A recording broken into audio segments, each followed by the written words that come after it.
बैठने का कष्ट करेंगे और मंच के पास भी जो खड़े हैं वो भी बैठने का कष्ट करेंगे।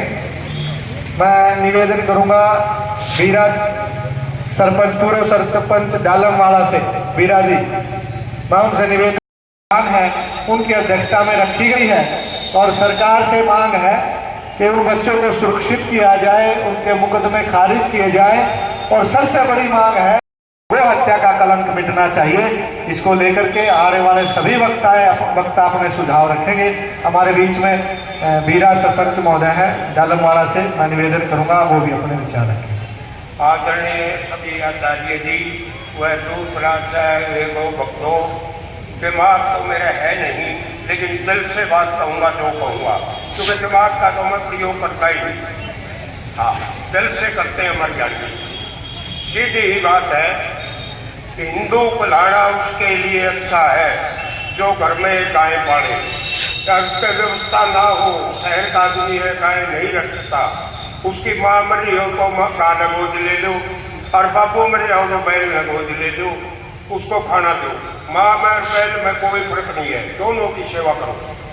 रही बात क्या, कंडेला था 28 धर्मपाल के नेतृत्व में हमारे प्रधान जी हैं, जहां आपने पसीना बहाना पड़ेगा वहां हम खून देने के लिए तैयार है। कंडेला था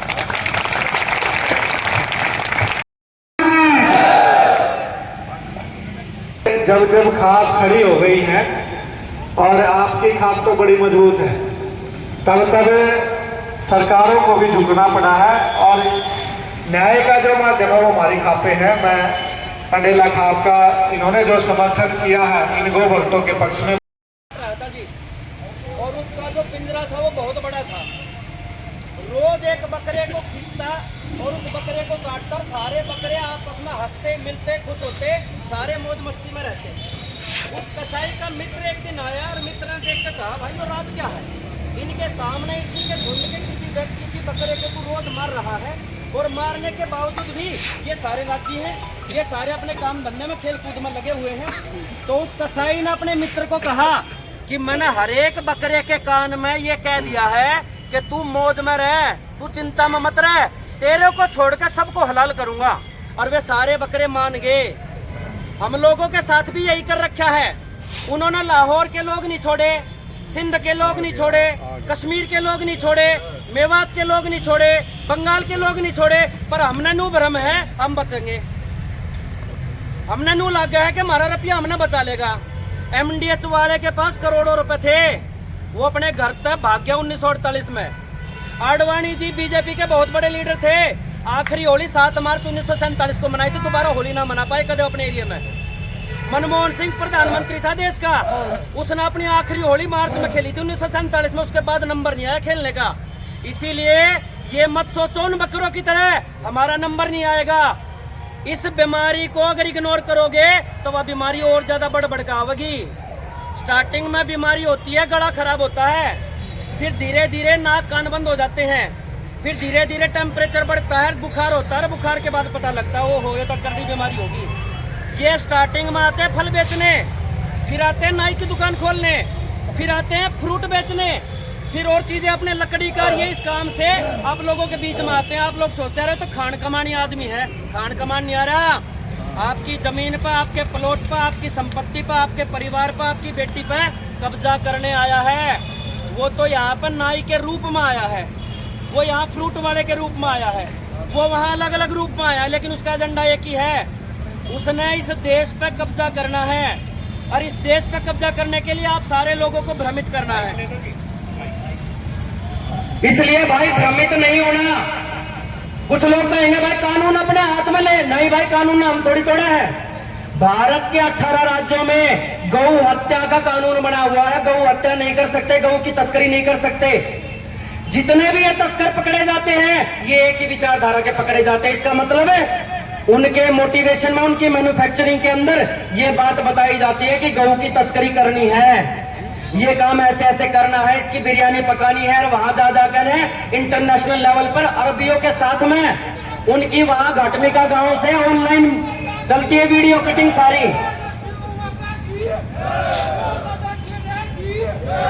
नहीं होती कई सारे लोग हमारे बीच में होंगे वे जो सोचेंगे अब भाई पांचों उंगलियां बराबर नहीं होती। भाई पांचों उंगलियां बराबर ना होती, पर पांचों उंगलियां में खून तो एक जैसा वो है।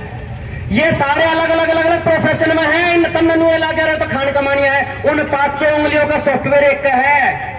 उनके हार्डवेयर में समस्या ना है। उनका हार्डवेयर तो हमारे जैसा है, लत्ते भी हमारे जैसे पर है। समस्या इस सॉफ्टवेयर में है। समस्या सिर्फ 1300 ग्राम के सॉफ्टवेयर में है, जिसमें यह लिख रखा है कि भारत को गजवाए हिंद करना है, भारत पर कब्जा करना है, गौ की हत्या करनी है, महिलाओं की मंडी लगानी है।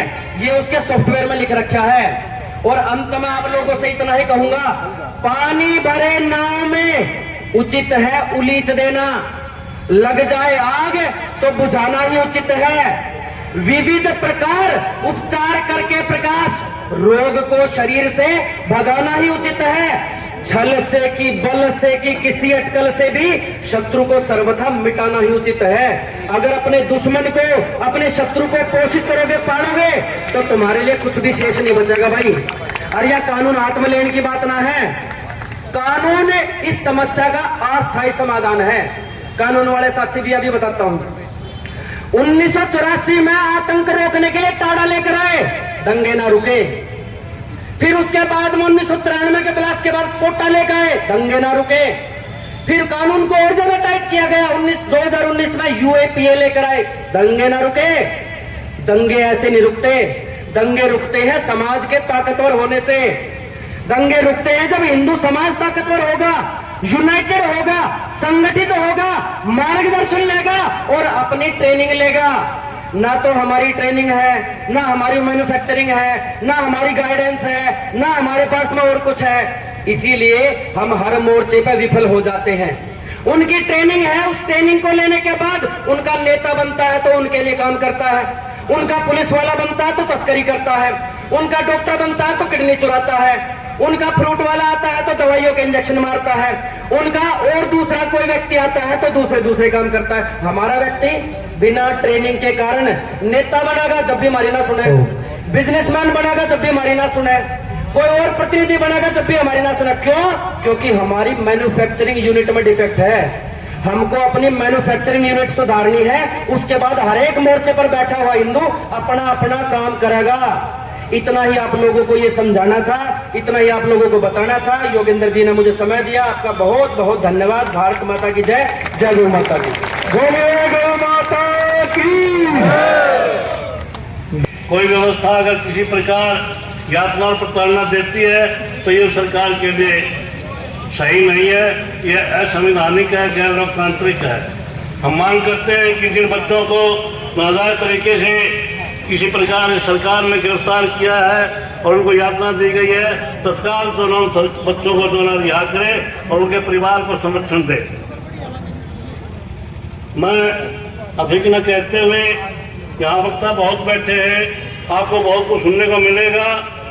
मैं ब्राह्मण सभा जींद का, जिला ब्राह्मण सभा जींद का एक सेवक होने के नाते आपको आश्वस्त करना चाहता हूँ कि जहाँ भी आपका कोई संघर्ष होगा, हम तन मन धन से आपको सक्रिय सहयोग दे करके आपका हौसला अफजाई करेंगे। धन्यवाद।